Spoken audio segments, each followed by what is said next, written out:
नमस्कार। भारत दुनिया के ट्रेड मैप पर एक बहुत बड़ा दांव चल रहा है। यूके के बाद अब ओमान के साथ एक ऐसी जबरदस्त डील हुई है जो आने वाले समय में सब कुछ बदल सकती है। चलिए गहराई से समझते हैं कि यह भारत के लिए इतनी बड़ी जीत आखिर है क्यों। पूरी कहानी को समझने के लिए बस एक नंबर पर ध्यान देना है, 99.38%।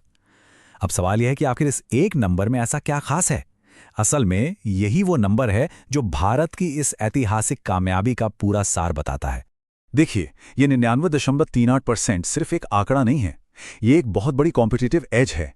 एक ऐसा फायदा जो भारतीय एक्सपोर्टर्स को अब उनके ग्लोबल कॉम्पिटिटर्स पर मिला है। और यकीन मानिए, ये सब कुछ बदल देगा। तो चलिए बात करते हैं इस ऐतिहासिक ट्रेड डील की। हम बात कर रहे हैं Bharat Oman free trade agreement की, जिसका सीधा साधा मकसद है दोनों देशों के बीच व्यापार के रास्ते में आने वाली रुकावटों को हटाना। तो ये फ्री ट्रेड एग्रीमेंट यानी एफटीए होता क्या है? इसे ऐसे समझिए कि ये ट्रेड के लिए एक फास्ट ट्रैक हाईवे जैसा है। ये उन टैक्स या टैरिफ्स को हटा देता है जिससे भारतीय कंपनियों के लिए ओमान में अपना सामान बेचना बहुत ज्यादा आसान और सस्ता हो जाता है। और इसके फायदे तो जबरदस्त हैं। भारतीय सामान के लिए ओमान के बाजार में लगभग पूरी तरह से टैक्स फ्री एंट्री, हमारे कॉम्पिटिटर्स जैसे कि चीन और पाकिस्तान, उन पर एक बहुत बड़ी बढ़त, और तो और दोनों देशों के बीच व्यापार को दोगुना करने की क्षमता। वो 99.38% वाला आंकड़ा अब और भी पावरफुल लग रहा है ना? लेकिन देखिए, इतनी परफेक्ट डील ये कोई रातों रात नहीं हो गई।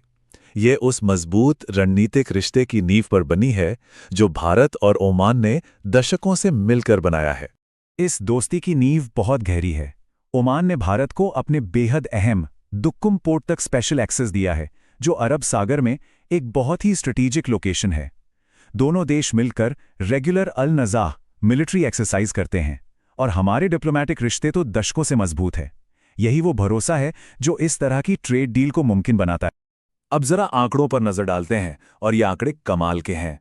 फिलहाल हमारा आपसी व्यापार करीब $10 बिलियन का है। इस एफटीए के साथ अनुमान है कि 2030 तक ये दोगुना होकर $22 बिलियन तक पहुंच सकता है। ये एक बहुत बड़ी छलांग है। तो आखिर क्या चीज इस डील को इतना परफेक्ट बनाती है?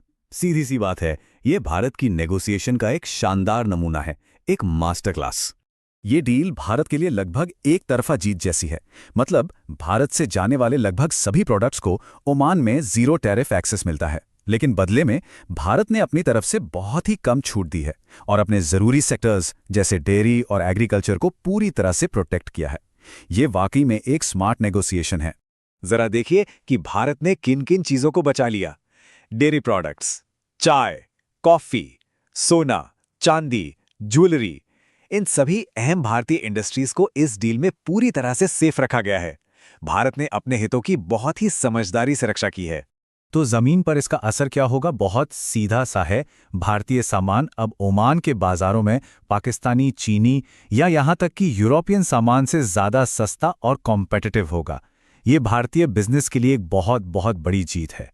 और ये डील सिर्फ सामान या कंटेनरों तक ही सीमित नहीं है, ये लोगों के बारे में भी है। ये भारतीय प्रोफेशनल्स और वर्कर्स के लिए ओमान में काम करने के नए दरवाजे खोल रही है।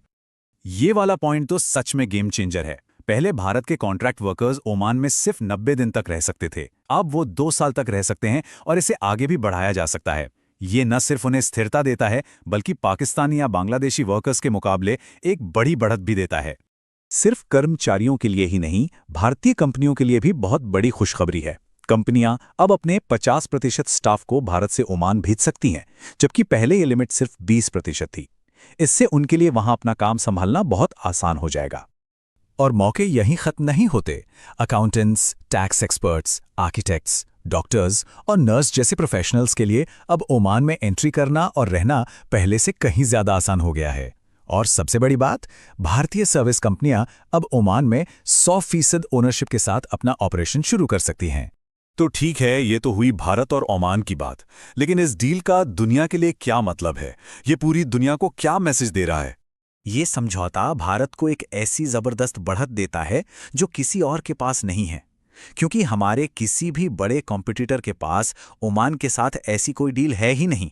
चीन को देखिए, जापान, पाकिस्तान, बांग्लादेश, यहाँ तक कि पूरा का पूरा यूरोपियन यूनियन, इनमें से किसी के पास भी ओमान के साथ फ्री ट्रेड एग्रीमेंट नहीं है। इसका मतलब साफ है, ये सभी अब ओमान के बाजार में भारत से काफी पीछे हो गए हैं।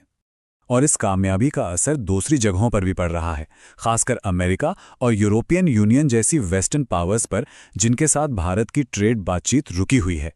ये एक साफ संकेत है कि भारत किसी का इंतजार नहीं कर रहा, वो पूरी दुनिया में अपने लिए नए रास्ते बना रहा है। तो आखिरी और सबसे बड़ा सवाल यही है, यूके के साथ डील हो गई, अब ओमान के साथ भी हो गई, तो क्या अगला नंबर अमेरिका और यूरोपियन यूनियन का होगा? ये सवाल भारत की बढ़ती ग्लोबल ताकत और उसके भविष्य की तरफ इशारा करता है। देखते हैं आगे क्या होता है।